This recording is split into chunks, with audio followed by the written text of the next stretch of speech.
Hello friends, welcome back to study with Gyan Prakash. दो चीज़ें मैं आपको यहाँ पर बताने वाला हूँ केवीएस विद्यालय संगठन से संबंधित।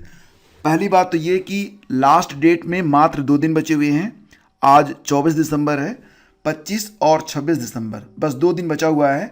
अगर आप किसी भी पद पर, जो कि 13,404 पद हैं कुल, तो किसी भी पद पर प्राइमरी टीचर, टीजीटी, पीजीटी कहीं पर भी आवेदन करना है तो फटाफट आवेदन कर दीजिए, क्योंकि अब आपके पास समय नहीं बचा हुआ है। अच्छा, कुछ लोग पूछ रहे हैं कि क्या डेट एक्सटेंड होगी, तो डेट एक्सटेंड होने की संभावना न के बराबर है। केंद्रीय विद्यालय संगठन अक्सर कभी कभी ही विशेष परिस्थितियों में डेट को एक्सटेंड करता है, तो डेट एक्सटेंशन की कोई उम्मीद मत रखिएगा। उसके पहले अपना काम आप ख़त्म कर लीजिए। दूसरी बात ये कि क्या जो परीक्षा होगी वो अगले महीने हो सकती है, कुछ लोग ऐसा कह रहे हैं, तो इसकी संभावना नहीं के बराबर है, ऐसा पॉसिबल ही नहीं है। देखो, जो परीक्षा होगी इसके बारे में आप लोगों से बस यही कहना चाहूँगा कि ये जो परीक्षा होगी फ्रेंड्स, ये मार्च के बाद कभी भी हो सकती है। मतलब आपके पास 90 डेज का समय तो अभी भी है। तो 90 डेज का अगर सही तरीके से आप इस्तेमाल करते हैं तो डेफिनेटली जो है आप परीक्षा में सफलता भी हासिल कर पाएंगे। किसी भी पद के लिए आपने आवेदन किया हुआ है तो आप इसमें सफल जरूर होंगे। देखो, इस समय केंद्रीय विद्यालय संगठन की जो ऑफिशियल वेबसाइट है, तो यहाँ पर अनाउंसमेंट सेक्शन में आपको मॉक टेस्ट का लिंक दिया गया है। तो परीक्षा से पहले एक बार इस टेस्ट को जरूर लगाइएगा, ताकि परीक्षा भवन में आपको कोई दिक्कत ना आए। जैसा कि आप लोग जानते हैं, पहली बार केवीएस इस परीक्षा को ऑनलाइन कराने जा रहा है। तो ऑनलाइन परीक्षा पहली बार हो रही है, तो उसके पहले आपको इसकी प्रिपरेशन भी करनी होगी। अगर आपके पास सिस्टम नहीं है तो अपनी मोबाइल में भी जो डेस्कटॉप मोड होता है उसको ऑन करके आप इस प्रैक्टिस को कर सकते हैं। और अगर डेस्कटॉप मिल जाए तो या पीसी मिल जाए तो वो आपके लिए बहुत ही यूज़फुल रहेगा। वैसे फ्रेंड्स, मैं आप लोगों से यही कहना चाहूँगा कि एक पीसी की व्यवस्था कर लीजिए, या एक डेस्कटॉप की, या फिर लैपटॉप की।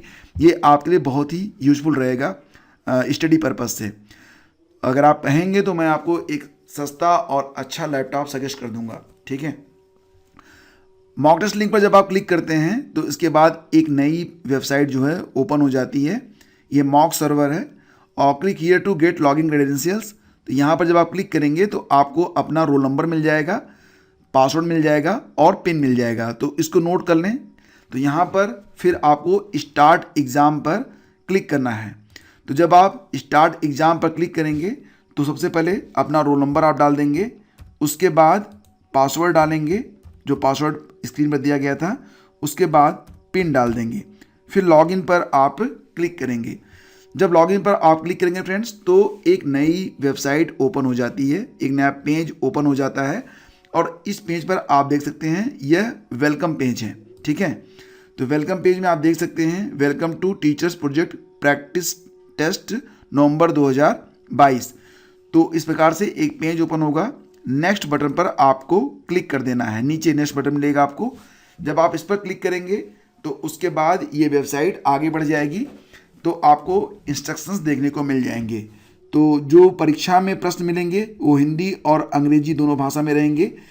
प्रश्न पत्र में हिंदी भाषा में किसी भी शक या विसंगति के मामले में प्रश्नों का जो अंग्रेजी संस्करण होगा वही मान्य रहेगा। परीक्षण स्क्रीन पर शीर्ष दाईं ओर आपको टेक्स्ट फॉन्ट आकार विकल्प, मतलब टेक्स्ट को आप घटा बढ़ा सकते हैं। इस परीक्षा में 150 प्रश्न हैं, जबकि परीक्षा में कितने प्रश्न होंगे?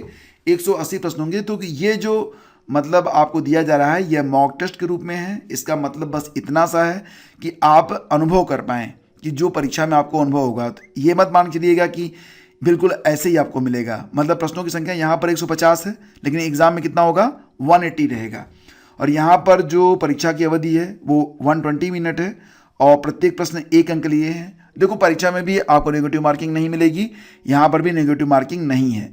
तो कुल 150 प्रश्नों का यह मॉक टेस्ट है, 2 घंटे का समय है परीक्षा। जबकि एक्चुअल में जब आप परीक्षा देने जाएंगे तो वहाँ पर 3 घंटे का समय और 180 प्रश्न आपको देखने को मिलेंगे। यहाँ पर इसको आप अच्छे से पढ़ लीजिएगा, सारे इंस्ट्रक्शंस पढ़ने के बाद, ठीक है।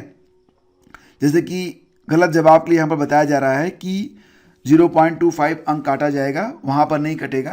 तो जो कुछ भी हो, आप रोल नंबर, पिन और पासवर्ड दर्ज करके प्रयोग कर सकते हैं। एक बार लॉगिन करने के बाद कृपया निर्दिष्ट बिंदुओं के अनुसार जाएं। तो ये जो मतलब आपको जो यहाँ पर दिया गया है इंस्ट्रक्शंस वो आप पढ़ लीजिए, उसके बाद नेक्स्ट बटन पर आप क्लिक कर दीजिए। तो सारी चीज़ें आप लोग अच्छे से इसको पढ़ते हुए आगे बढ़ें और सारी जानकारी यहाँ पर आप लोग पढ़ लीजिएगा। जैसे कि जब आप वहाँ पर जिस प्रश्न का उत्तर आप लिखेंगे वो ग्रीन हो जाएगा, जिसको छोड़ देंगे वो रेड हो जाएगा, जिसको फ्लैग करेंगे वहाँ पर फ्लैग दिखाई देगा, और जिसको आप टच ही नहीं करेंगे वो इस प्रकार से, ये कौन सा कलर है, तो इसी कलर में आपको, मतलब भूरे कलर में आपको दिखाई देगा। ठीक है, तो इस प्रकार से, और फिर आप अपनी परीक्षा में मतलब जो चीज़ें हैं यहाँ पर आई एग्री पर आप क्लिक करेंगे, फिर नेक्स्ट बटन पर आप क्लिक करेंगे और इसके बाद आपकी जो परीक्षा होगी वो स्टार्ट हो जाएगी। मतलब यहाँ पर, तो यहाँ पर क्या है आप देख सकते हैं कि teachers project practice test November 2022, तो ये इस प्रकार से आपको एग्ज़ाम में देखने को मिलेगा। लैंग्वेज में एक ही लैंग्वेज इंग्लिश इंडिया है। स्टार्ट एग्ज़ाम पर जैसे ही आप क्लिक करते हैं तो उसके बाद आपकी परीक्षा यहाँ पर स्टार्ट हो गई। ठीक है, तो इसी के साथ आपकी घड़ी भी चालू हो जाएगी। अभी आप देखेंगे, मैं आपको दिखाऊंगा कि आपके लिए यहाँ राइट कोने में देखो टाइम रिमेनिंग, ये आपकी घड़ी स्टार्ट हो गई। ठीक है, 2 घंटे की जो समय सीमा मिली है उसमें से समय घटना अब कम हो गया है।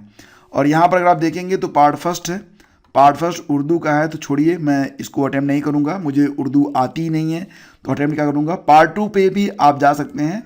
पार्ट 2 पर आप जाएंगे तो यहाँ पर आप देख सकते हैं पार्ट 2 में, जैसे कि यहाँ पर देखेंगे अगर आप, गुणनफल 102 गुणे 201 में से क्या घटाया जाए ताकि 1000 मतलब 19,999 प्राप्त हो। तो जब आप इसको हल करेंगे तो उत्तर मिलेगा आपको 503। ठीक है, तो यहाँ पर जैसे आप क्लिक करेंगे, मतलब ये कौन सा विकल्प सही है, 503 वाला, 3 वाला सही है ना, यहाँ पर आप क्लिक करेंगे। अब देखो ये ग्रीन हो गया। ठीक है, उसके बाद आप नेक्स्ट बटन पर क्लिक कर देंगे। तो फिर जब ऐसे आप नेक्स्ट बटन पर क्लिक करेंगे, यहाँ पर देखिए 2 ऑफ 20 मतलब 20 प्रश्नों में से ये दूसरा प्रश्न होगा। तो ये प्रश्न आपके सामने आ जाएगा, फिर उसको भी आप अटेम्प्ट करिए। अब दूसरा जो प्रश्न है वो भी सेम वही क्वेश्चन है, तो इसमें भी 503, 3 पे ही अगर मैं यहाँ पर क्लिक कर दूँ, ये देखो ये भी ग्रीन हो गया। ये प्रैक्टिस के लिए है, मतलब आपको सिर्फ आभास कराने के लिए है, ऐसा नहीं है कि ये बिल्कुल एग्ज़ाम की तरह आपको नहीं है। ये मतलब आपको फेमिलियर कराना है, परिचित कराना है कि परीक्षा आपको किस प्रकार से देनी है। तो जैसे कि अगर हम नेक्स्ट पर क्लिक करते हैं, तीसरा प्रश्न अभी अनअटेम्प्ट है तो यहाँ पर ये रेड दिखाई दे रहा होगा। और अगर मैं तीसरे प्रश्न को क्या करूँ, अगर मैं इसको फ्लैग कर दूं तो क्या होगा। फ्लैग का मतलब इसको मैं ऐसे कर दूं तो यहाँ पर देखेंगे आप फ्लैग हो गया। रिमूव फ्लैग पर क्लिक करते ही ये देखो रेड हो गया। और अगर मैं इसको अटेम्प्ट ना करूं, मतलब कुछ भी ना करूं और आगे बढ़ जाऊं तो क्या होगा, ये देख रहे हैं आप, ये अनअटेम्प्ट में आ रहा है, नॉट आंसर्ड, तो 3 पे हो गया। बाकी प्रश्नों को अगर मैं टच ही ना करूं तो ये इसी रंग में रहेंगे। मतलब अगर मैं पार्ट 3 पे आ जाऊं तो आप देखेंगे कि पार्ट 2 में जो प्रश्न मैंने टच नहीं किए वो इस रंग में दिखाई दे रहे हैं। पार्ट 3 में पहुंचेंगे आप तो यहाँ पर देख सकते हैं आप, नीचे दिए गए अनुच्छेद को पढ़कर निम्नलिखित प्रश्नों में से सबसे उचित विकल्प चुनिए। तो ये क्या है, ये पैराग्राफ दिया गया है, इसको आप पढ़ेंगे, उसके बाद जो प्रश्न यहाँ पर दिया गया है उसका आंसर आप यहाँ पर करेंगे। देखो जैसे कि अब यहाँ पर जो चीज़ें मैं पढ़ूंगा तो समय लगेगा, मैं ऐसे ही बिना पढ़े ही आंसर देकर आपको तरीका बताता हूँ। जैसे कि मैंने इसको मान लेते हैं पढ़ लिया, पढ़ा नहीं मैंने, तो यहाँ पर मान लेते हैं कि अब प्रश्न है कि पर्यावरण प्रदूषण का परिणाम नहीं है। तो पृथ्वी के तापमान में वृद्धि पर्यावरण प्रदूषण का परिणाम नहीं है क्या? शरणार्थियों की संख्या में वृद्धि, कल कारखानों में वृद्धि, ग्लेशियरों के पिघलने की गति में वृद्धि। तो मुझे लगता है कि इसका उत्तर जो होगा पर्यावरण प्रदूषण का परिणाम नहीं है में क्या हो जाएगा। तो इसका परिणाम देखो, मुझे लगता है कि इसका सही जवाब आंसर 2 होना चाहिए। तो आंसर 2 को जब मैं जैसे मैंने क्लिक किया, ये देखो ये ग्रीन हो गया। ठीक है, तो इसी प्रकार से आप प्रश्नों को यहाँ पर अटेम्प्ट कर सकते हैं। मैं तो बस यहाँ पर बताने आया हूँ कि आप इन प्रश्नों को कैसे लगाएंगे, और जितने प्रश्नों को आप हल करेंगे तो देखिए यहाँ पर 2% प्रश्न मैंने अभी हल किए हैं, तो यहाँ पर आपको परसेंटेज दिखाई देता रहेगा समय पे, मतलब आपकी घड़ी भी यहाँ पर चलती रहेगी। और अगर आप अपना एग्ज़ाम स्टेटस देखना चाहते हैं तो आप यहाँ पर क्लिक करेंगे तो आप देख सकते हैं कि आपने किस पार्ट में किस किस प्रश्न को आपने यहाँ पर टच किया है। ठीक है, और बैक करके आप पुनः वापस जा सकते हैं। तो फ्रेंड्स, इस प्रकार से अपनी प्रैक्टिस आप लोग कर लीजिएगा बिफोर एग्ज़ाम। अगर ये सेशन आपको अच्छा लगा है, और दूसरों की हेल्प करना बहुत ही ज़रूरी बात होती है और बहुत अच्छी बात होती है। कहते हैं ना कि शिक्षा और ज्ञान बांटने से बढ़ता है, तो प्लीज़ इसे बांटिए, मतलब इस वीडियो को अधिक से अधिक शेयर कर दीजिएगा। अगर कहीं पर कोई कन्फ्यूजन है तो कमेंट कीजिएगा, मैं अगले वीडियो में उसके बारे में आपको कंप्लीट इन्फॉर्मेशन प्रोवाइड करवा दूंगा। Thank you so much.